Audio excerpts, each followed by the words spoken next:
오늘 설교 말씀은 회개와 용서와 하나님의 자비라는 제목으로 드리겠습니다. 회개와 용서와 하나님의 자비, 하나님의 헤세드. 지금 저희가 새벽 예배 때 헤세드 시리즈로 하고 있죠. 하나님의 성품 시리즈 중에 첫 번째 헤세드, 자비.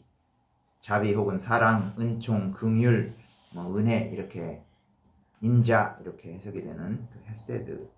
이것이 이제 신약에서는 어떻게 적용이 되고 신약의 저자들이 어떻게 사용하고 있는가를 좀 보도록 하겠습니다. 처음 본문은 여러분들이 다 알고 있다시피 그 탕자의 비유입니다. 탕자의 비유에는 세 인물이 나옵니다. 아버지가 나오고요.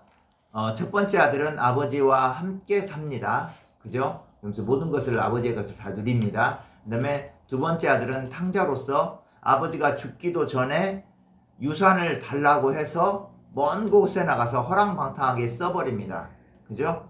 그리고 자기가 돈이 다 떨어졌을 때 더 이상 생존할 수가 없으니까 아버지 밑에 아들로서가 아니라 종으로 들어가서 이제 벌어먹고 살려고 하는 그러한 인물, 세 인물이 이렇게 나옵니다. 그리고 마태복음 18장 21절에서 35절 본문에는 이제 용서를 해준 주인과 용서를 받은 일만 달란트 용서를 받은 인물, 그리고 100데나리온 그 1만 달란트를 빚을 탕감받은 사람으로부터 100데나리온 빚진 사람, 이 또 세 명이 이렇게 나옵니다. 여기서 회개와 용서와 그리고 하나님의 자비가 어떤 관계에서 이루어지는지를 한번 보도록 하겠습니다. 마태복음부터 먼저 보자면, 누가복음부터 보자면, 누가복음에서는요, 여러분들, 누가복음에서는 구원이라는 걸 어떻게 얘기하고 있냐면, 잃어버린 자를 찾는 거를 구원이라고 얘기를 하고 있습니다. 잃어버린 자를 찾는. 그러니까, 마태, 마가, 누가, 요한이 구원에 대해서 비슷한 공통점은 있지만, 생명을 건져주는 거, 그죠? 죽음에서 건져주는 거, 이건 공통점이지만 조금씩 다른 시각에서 말하고 있어요. 누가복음은 특별히 잃어버린 자를 찾는 것을 바로 구원이라고 합니다. 그래서 15장에 세 가지 예가 나옵니다. 잃어버린 양을 찾는 비유, 두 번째 잃어버린 동전을 찾는 비유, 세 번째 잃어버린 아들을 찾는 비유가 나옵니다. 특별히 이 아들을 찾는 비유, 아들을 찾는 아버지 비유 혹은 탕자의 비유인데요. 여기서 아버지는 하나님을 상징하는 분이고요. 그 무한한 자비로서 자기를 떠나가 버렸지만 계속적으로 떠나간 자기 아들을 기다리고 있는, 뭐라고 할까요? 그 자비를 지속적으로 은총의 기회를 열어놓고 있는 아버지의 모습을 보여주고 있어요. 그러니까 뭐냐면 아버지 앞에는 언제든지 돌아오면 돼요. 언제든지 돌아오면 아버지는 받아준다 이거죠. 우리 죄인들의 생각에는 뭐가 있냐면 한 번 어긋나면 받아들여줘요, 안 받아들여줘요? 일반적으로는 안 받아들여준단 말이에요. 그렇죠? 한 번 싸우고 나면 잘 화해하지 않아요. 그 다음부터는 용납을 안 해요, 그 사람을. 받아들여주질 않아요. 관용을 안 한단 말이에요. 그러나 하나님 아버지께서는 무한한 자비로서 아들을 용서할 마음을 항상 가지고 있는 거죠. 용서할 마음을 가지고 있으니까 뭐냐면 무슨 표현이나 맨날 그 개역 한글판에 뭐라고 나와 있냐. 아버지가 아들을 동구 밖에 가서 기다리겠다. 우리 어렸을 때 동구가 과수원 이렇게 있잖아요. 마을 어귀를 말하잖아요. 마을 어귀에까지 가서 항상 기다려요.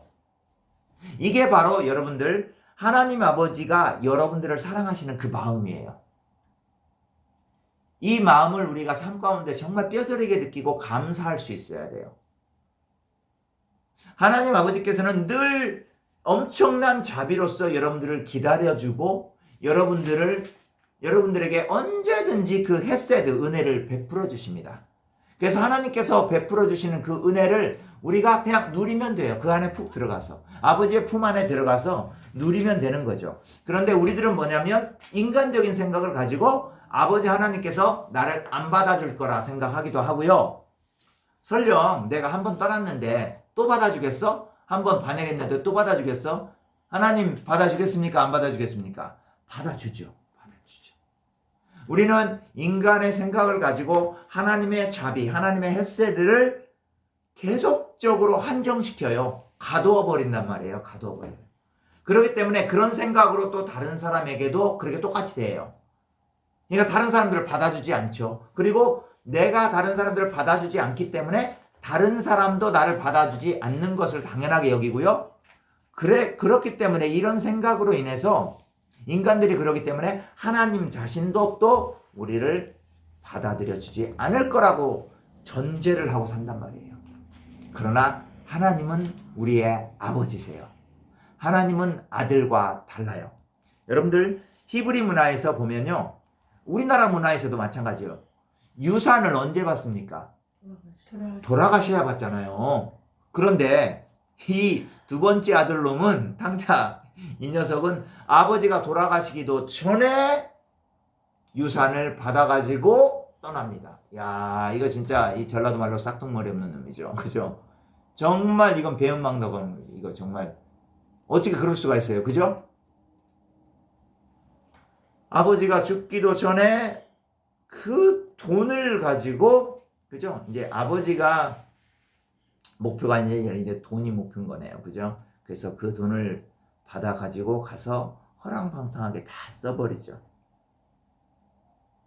그런데 저는 그 아들의 삶 가운데서 또 하나 은혜가 발견되는 게 뭐냐면, 하나님의 자비가 발견되는 게, 헤세드가 발견되는 게 뭐냐면, 이 아들이 그래도 아버지한테 돌아가면 먹을 거라도 있다. 여기서는 있어봤자 먹을 게 없어서 굶어서 죽을 수가 있지만 아버지한테 가면 먹을 것이 풍성하다는 걸 알고서 기억하고 거기로 돌아갈 수 있는 마음을 줬다는, 그 마음을 가졌다는 거.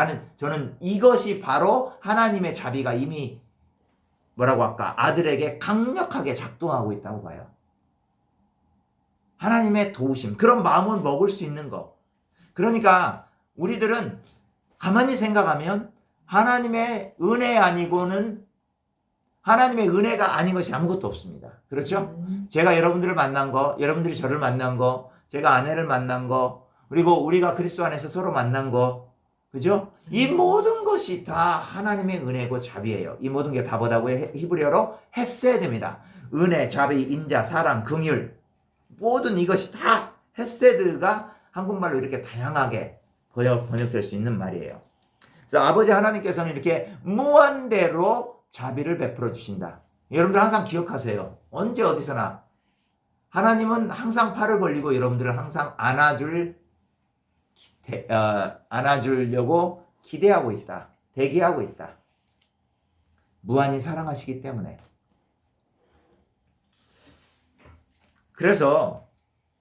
그런데 뭐냐면 여기서 그래서 이제 회개와 용서라는 게 나와요. 자, 회개가 뭡니까? 돌아서는 겁니다. 제가 말하는 회개라는 건 입술에 기도할 때 입술에 잘못했다 고백하는 그 회개를 말하는 게 아니에요. 이거는 실제적으로 삶을 돌이켜서 돌아와야 돼요. 자, 보세요. 아들은 그 허랑방탕하고 나서 거기서 굶어 죽게 생겼으니까 어떻게 됐어요?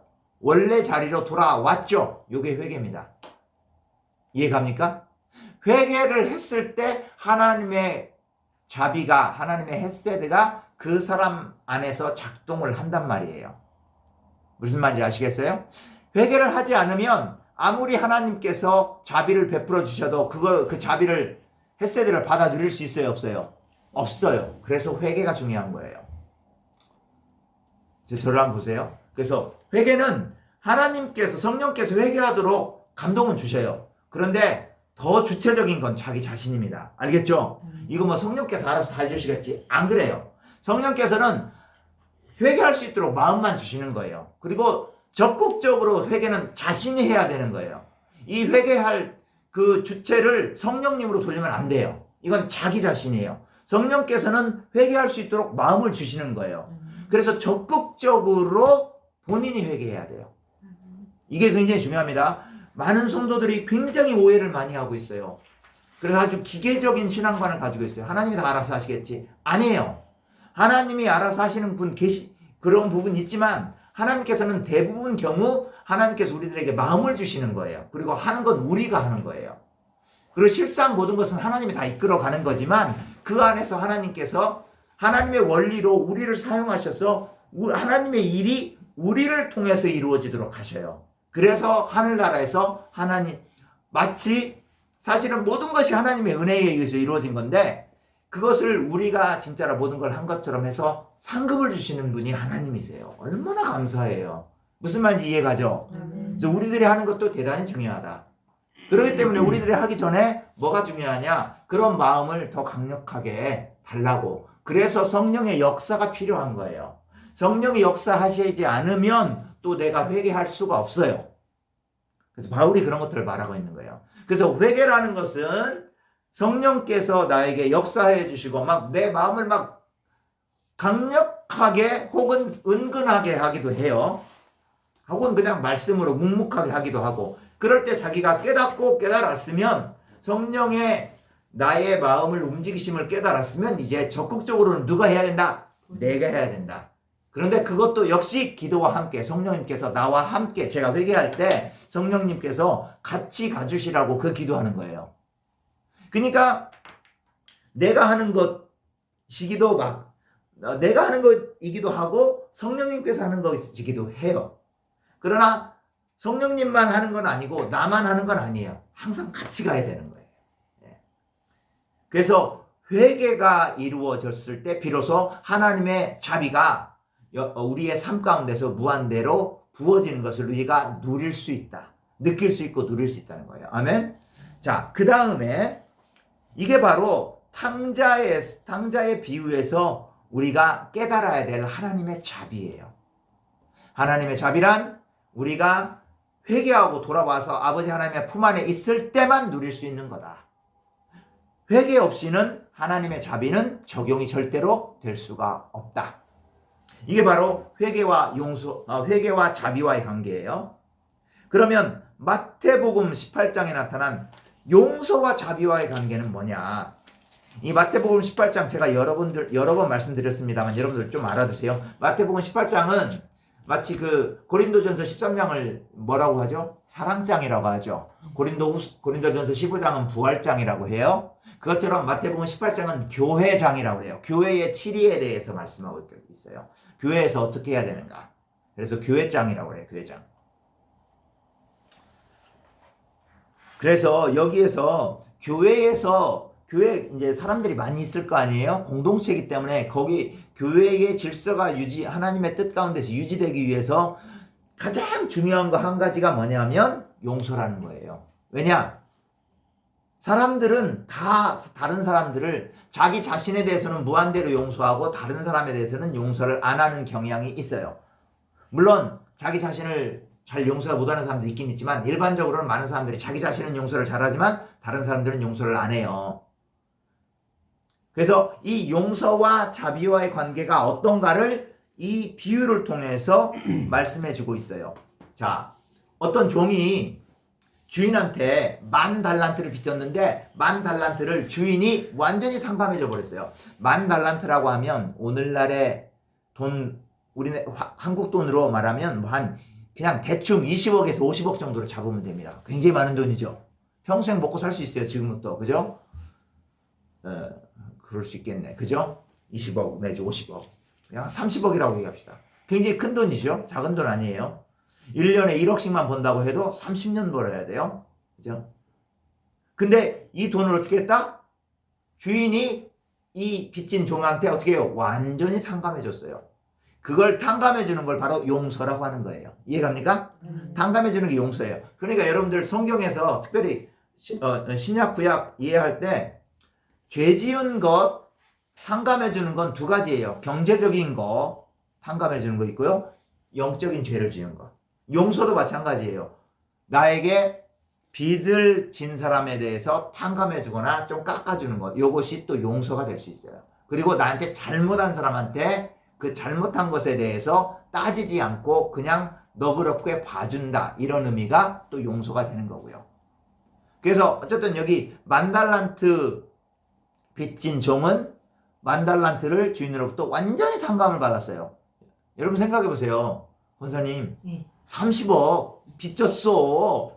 근데 안 갚아도 된대. 믿겨지긴 하겠어요? 믿어지죠. 믿어, 할렐루야. 예, 믿어집니다. 예. 요즘 나라에서 탕감해 주지 않습니까? 그렇죠. 근데 그렇게 많이 하면 잘 안 해주죠. 예. 그렇죠. 그런 게 있었어요, 사실. 예. 나라에서 탕감해 주는 거. 근데 개인적으로는 잘 안 해주잖아, 또. 예. 그죠? 예. 그래서 탕감해 주면 너무나 기쁘겠죠. 이제는 자력갱생할 수 있단 말이에요. 이제 상실력 때문에 너무 힘들었는데 이제는 할 수가 있단 말이에요. 이게 사실은 이 탕감해 주는 게 희년의 배경에서 오는 거예요. 50년째 희년에는 모든 걸 다 탕감해 주잖아요. 그렇죠? 탕감해 줬단 말이에요. 자, 그러면 1만 달란트 빚졌던 사람이 기쁘겠어요? 안 기쁘겠어요? 기쁘겠죠. 모든 거라도 다 해줄 수 있겠죠. 그런데 탕감받고 돌아오는 길에 자기한테 200데나리온 빌려간 사람을 만났어요. 그럴 때 어떻게 했을까요? 일반적으로는 반응이 이렇게 해야 돼요. 내가 오늘 내 주인으로부터 1만 달란트 30억 탕감받았다. 그러니 내 돈 갚지 마라. 그거 뭐 껌값도 안 되는 거. 200데나리온 10몇만 원밖에 안 돼. 10몇만 원. 30억 탕감받았는데 10몇만 원 그거 탕감 못 하겠어요? 하죠. 이 중에 안 할 분 계시나요? 없죠. 그거 안 해주면 인간 아니죠, 사실. 그죠? 해줘야 되는 거고 마땅히 해줘야 돼요. 너무나 기뻐. 자기가 탕감을 받았으니까. 그런데 이 사람은 뭐냐면 멱살을 쥐고 너 이 새끼 내 돈 띄어먹으려고 그래? 그러면서 내가 감정이 있나 봐. 너 이 새끼 그러면 탕감을 안 해준단 말이에요. 그래서 이제 막 죽이려고 했겠죠. 감옥에 집어넣으려고 하고 그랬죠. 근데 이 소식을 원래 1만 달란트 탕감을 해줬던 주인이 들었네. 이 이야기에 의하면 그 주인이 그것을 듣고서 어떻게 했을까요? 기분이 좋았을까요? 나빴을까요? 불쾌하죠. 자기가 탕감을 해줬는데 그 탕감 받은 사람도 또 탕감을 해줘야 될 거 아니에요. 그죠? 왜냐면 이 주인은 하나님이거든. 이 주인이 하나님이에요. 하나님. 그래서 우리가 그렇게 하기를 원하는데 이 사람이 안 했단 말이에요. 그래서 어떻게 했냐면 결국은 이 1만 달란트 탕감해 준 사람 이렇게 했는데도 또 탕감해 줄까요? 용서해 줄까요? 이때는 안 해요. 이게 하나님이에요.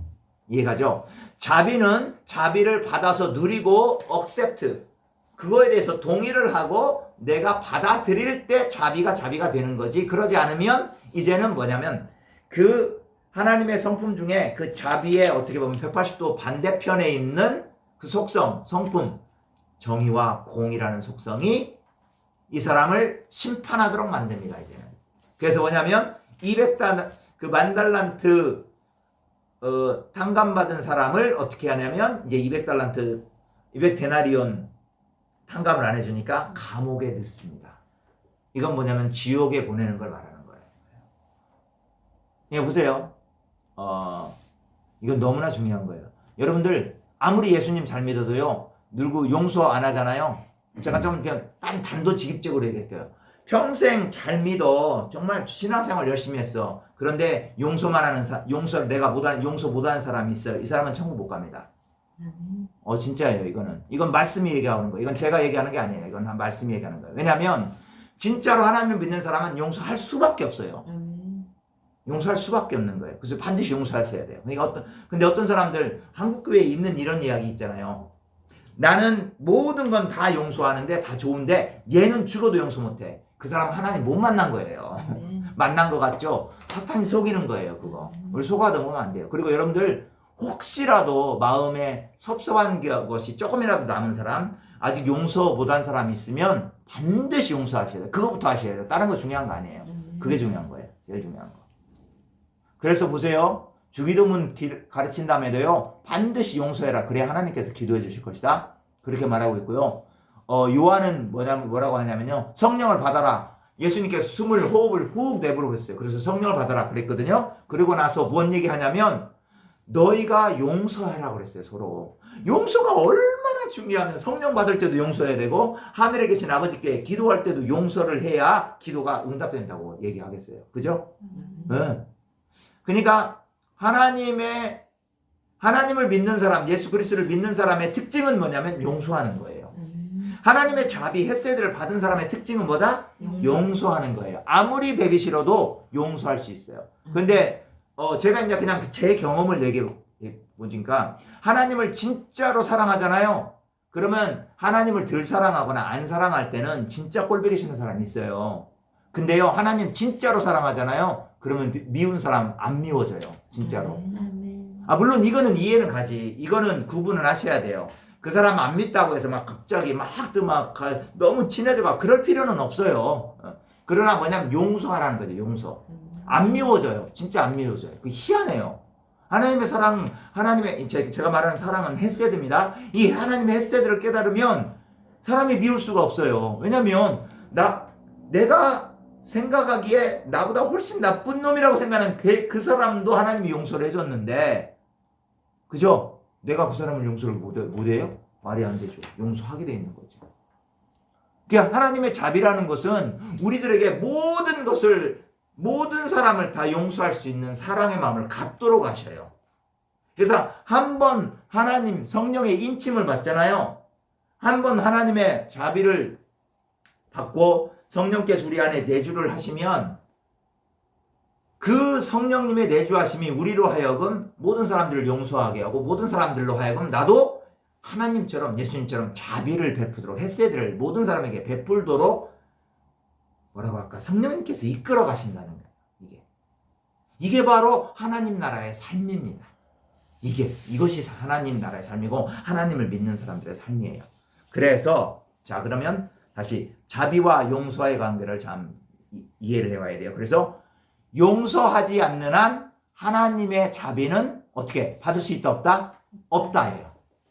하나님은 자비를 무한히 베풀고 싶지만 이 사람이 누군가를 용서하지 않잖아요. 그러면 그건 뭐냐면 나는 하나님의 자비를 거부합니다. 절대 받지 않겠습니다와 똑같은 거예요. 그게 이해가죠? 용서를 하지 않는 한 그것은 하나님의 자비를 거부하는 거다. 그러므로 반드시 용서해야 된다. 아멘. 여러분들 혹시 마음 가운데 누구 미운 사람 있나요? 있을 수도 있고 없을 수도 있는데 혹시라도 있고 아니면 이 사람은 좀 깨름직해 이런 사람 있으면 반드시 정말로 제가 정말 제 충심으로 말씀을 드립니다. 여러분들 그 사람들 용서해야 돼요. 다 용서해야 돼요. 선포해야 돼요. 기도 시간에 주님 내가 이 사람 미워했는데 선포합니다. 사랑합니다. 이 사람 정말 제가 미워하지 않겠습니다. 이제부터 이 사람을 용납합니다. 아멘? 이렇게 하셔야 돼요. 그럴 때 하나님의 자비가 여러분의 삶 가운데서 더욱 풍성해질 줄로 믿습니다. 그래서 결론으로 다시 한번 정리를 해보자면 회개가 있어야만 그죠? 아버지 하나님의 자비를 받을 수 있어요. 그죠? 그걸 누릴 수가 있어요. 그리고 또 하나님의 헤세드를 받은 사람은 반드시 용서를 해야 돼요. 그래야 또 용서를 해야만 지속적으로 우리가 하나님의 헤세드를 자비를 누릴 수가 있어요. 아멘. 여러분들 이 말씀 정말 명심하시면서 삶 가운데서 매일매일 실천하고 사시기를 주님의 이름으로 축원합니다. 아멘.